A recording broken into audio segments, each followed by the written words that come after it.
Welcome to The Explainer. Today, we're breaking down a major controversy that's shaking one of the world's fastest-growing sports. This isn't just about a simple penalty, no. This is a real battle over power, fairness, and what professional pickleball is really all about. So, let's get into it. It all starts with this number, $50,000. Now, for one of the sport's top stars, that's a huge hit, for sure.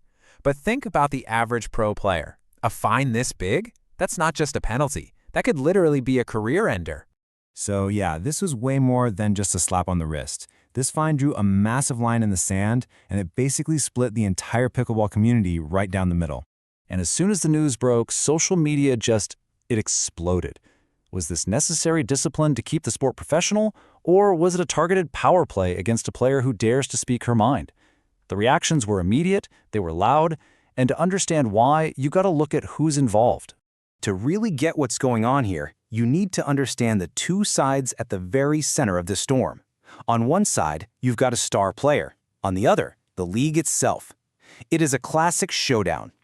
So, in one corner, you have Parris Todd. She's not just a champion, she's a fierce advocate for player rights, and she is not afraid to speak up.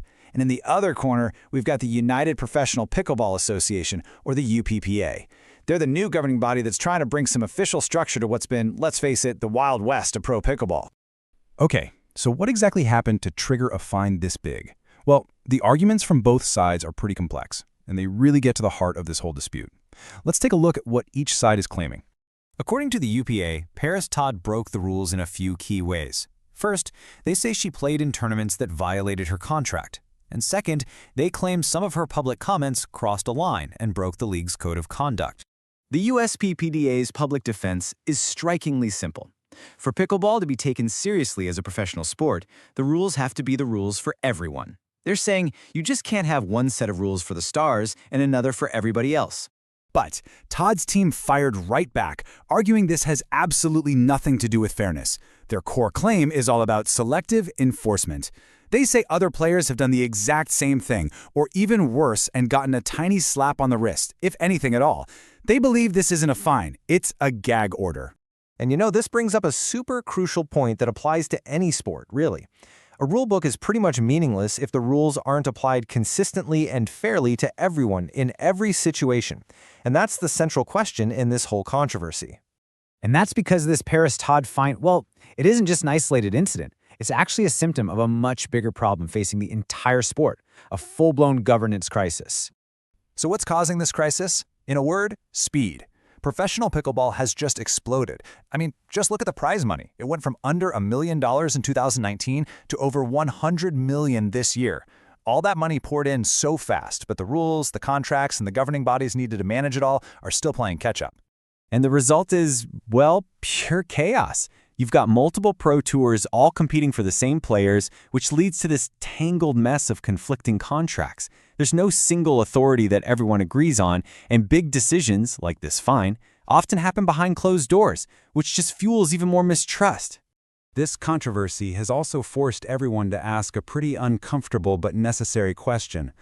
Was gender a factor here? It's something you just can't ignore, especially when you have a prominent female advocate for gender equity being punished by a league whose leadership is still overwhelmingly male. Now, while there's no definitive proof of bias in this specific case, history shows us a clear pattern across a lot of professional sports. Female athletes who speak out and challenge the status quo have often faced way tougher penalties than men for similar actions. This context is vital for understanding why so many people are questioning the UPA's motives.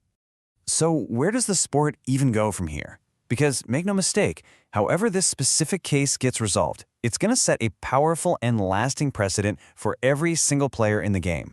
One of the biggest risks is what's known as a chilling effect.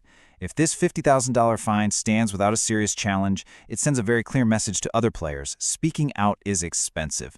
This could really discourage other people from raising their voices on important issues in the future. And this really is the crucial point. How is this going to shape the culture of pickleball? Will players see this as a reason to stand together and demand fair treatment, or will they just see the massive financial risk and decide that staying silent is the only safe option? If there's a silver lining here, it's that this whole mess has lit up a clear path to reform. Experts and players seem to agree it has to be built on 3 pillars. First, total transparency. No more secret punishments. Everyone needs to know why decisions are being made. Second, a clear, published enforcement record. It's the only way to prove rules are being applied consistently. And third, and maybe this is the most important one, giving players a real seat at the table to help govern the sport they built. Ultimately, this single fine has brought professional pickleball to a critical crossroads. The sport really has to decide what it wants to be. Is it going to use this moment to create a more transparent and equitable structure? Or will it become a system that silences the very athletes who make the game what it is?